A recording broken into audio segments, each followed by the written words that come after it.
আমার না গান হইছে আর কি, সিনেমাতে গান হইছে। আমার সিনেমাতে অফার দিছিল। ওই তখন তো কি গান হয়েছিল? লাভ নেই সালাউদ্দিন গোলবারে দাঁড়িয়ে আছে বীর মহসিন। এক সময় দেশসেরা গোলরক্ষক ছিলেন মোহাম্মদ মহসিন। বিশ্বকাপ বাছাই পর্ব, এশিয়ান কাপ বাছাই, সাফ গেমস, এশিয়ান গেমস মিলিয়ে লাল সবুজ জার্সিতে খেলেছেন 40টিরও বেশি আন্তর্জাতিক ম্যাচ। সেই মহসিন গত ২৬ আগস্ট কাউকে কিছু না বলে বাসা থেকে বের হন। ৩ মাস পেরিয়ে গেলেও পরিবারের কাছে ফেরেননি মোহাম্মদ মহসিন। কোথায় আছেন তিনি?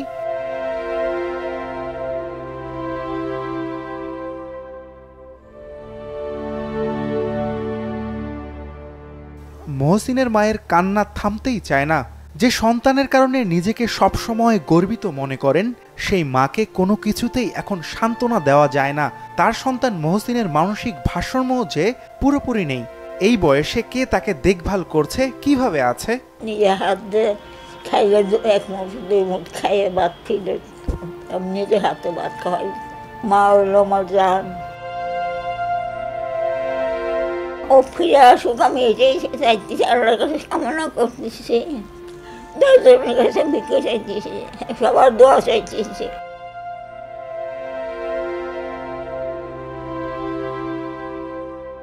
৮০-৯০ দশকে ঘরোয়া ফুটবলের তারকাদের ভিড়ে মোহাম্মদ মহসিন ছিলেন দেশসেরা গোলরক্ষক। মোহামেডান, আবাহনী, মুক্তিযোদ্ধার মতো ক্লাবে করেছেন অধিনায়কত্ব। এরপর জাতীয় দল ও খেলোয়াড়ি জীবন শেষ করে ১৯৯৫ সালে পাড়ি দেন কানাডায়। নাগরিকত্ব নেয়ার পরে সেখানেই বিয়েও করেন, কিন্তু সংসার টেকেনি। কানাডায় ব্যবসা বাণিজ্য করতে গিয়েও ব্যর্থ হন। ২০১৪ সালে দেশে ফেরেন তিনি। তীব্র হতাশা থেকেই ধীরে ধীরে মানসিক ভারসাম্য হারিয়ে ফেলেন তিনি। মহসিনের খোঁজ না পেয়ে উৎকণ্ঠার মধ্যে আছেন তার দীর্ঘদিনের সতীর্থরাও।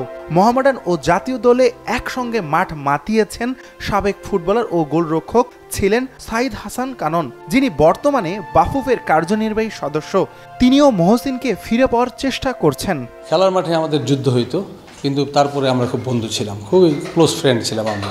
আমরা সবসময় চেষ্টা করতো ভালো কিছু টিপস দেওয়ার জন্য, প্র্যাকটিসে সব আমার দেখাই দিত, ভুল ধরে দিত। আমরা সবাই চেষ্টা করি, আনাচে চেষ্টা করি, যদি খুঁজে পাই ওকে আমরা আবার আমাদের মাঝে ফিরে আসুক এবং আমরা আবার সুস্থতার জন্য আমরা চেষ্টা করব। দীর্ঘদিন ধরে মহসিনের মানসিক ও শারীরিক চিকিৎসা চলছিল, কিন্তু আগস্টে বাসা থেকে বের হওয়ার পর তার হদিশ না পেয়ে পরিবারের সবাই এখন বিপর্যস্ত। মানিকগঞ্জে কুলফা গোল ক্লাব আমরা 2 ভাই একসাথে খেলছি। তার অশনি সময় শাহজাহানপুরে আমরা বড় হয়েছি। শাহজাহানপুর অশনি সংসদ একটা ফুটবল টিম ছিল আমাদের এলাকার, পাইনিয়ার লিগ খেলতাম আমরা। এখন এটাই যে আমার ভাইকে আমরা ফেরত যাচ্ছি। আমাদের একটা দাবি যে সুস্থভাবে যেন আমাদের মধ্যে আমার ভাইটা যেন আসে। ঢাকার মালিবাগের মগবাজের এই ফ্ল্যাটেই থাকতেন গোলরক্ষক মহসিন। 1 বোন 1 ভাই ও সঙ্গে মাকে নিয়ে তার বসবাস। মতিঝিল থেকে বিমানবন্দর, ডেমরা থেকে আশুলিয়া, ঢাকার সব স্থানে খোঁজ নিয়েছে পরিবার। পত্র পত্রিকাও ছাপানো হয়েছে তার নিখোঁজ সংবাদ। বিভিন্ন দেয়ালে তার সন্ধান চেয়ে পোস্টার লাগানো হয়েছে। মহসিনকে খুঁজে পেতে কাজ করছে ঢাকা মেট্রোপলিটন পুলিশ। ডিএমপি 13টি থানায় বিভিন্ন ইউনিট, ঢাকার বিভিন্ন গুরুত্বপূর্ণ স্থানে খোঁজ নেওয়া হয়েছে। ঢাকাসহ নারায়ণগঞ্জ ও ঢাকার আশেপাশে সব জায়গাতেই খোঁজ খবর নিয়েছে পুলিশ। আমরা সব দিক বিবেচনা করে দেখছি, যে কোনো তথ্য পেলে আমরা অবশ্যই তাকে খোঁজার জন্য বা তাকে তার পরিবারের কাছে ফিরিয়ে দেওয়ার জন্য আমরা চেষ্টা করছি। এর আগে চলতি বছরের 5ই মার্চ একবার নিখোঁজ হয়েছিলেন মোহাম্মদ মহসিন। 2 দিন পরে তেজগাঁ রেল স্টেশন থেকে জিআরপি পুলিশ তাকে খুঁজে পায়, পরে পরিবারের কাছে হস্তান্তর করে।